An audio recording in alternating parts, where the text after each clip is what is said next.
Checking out this surge protector. This one covers the outlet and then offers a surge protector at a distance, so a remote surge protector. Let's open up the box that it ships in. You can see that it doesn't come with a bunch of wasted packaging, just the cardboard box and the silicone bag. It's pretty nice. Now there's a cord, the plug, and then the outlet. And now we can use this hook and loop to gather the cable up. That's pretty handy, and that's easy, reusable. We've got a twist tie here as well. And now this cover will go onto the wall, and it'll go onto either the top or bottom, depending on which way your grounds are.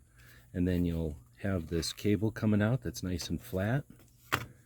You'll have a switch on the outlet itself.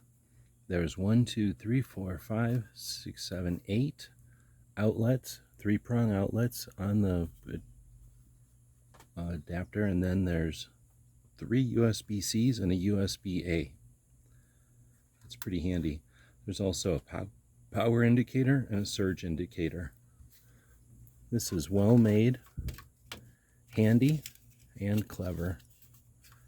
I'd like to thank them for sending us this one to check out. Hope this helps.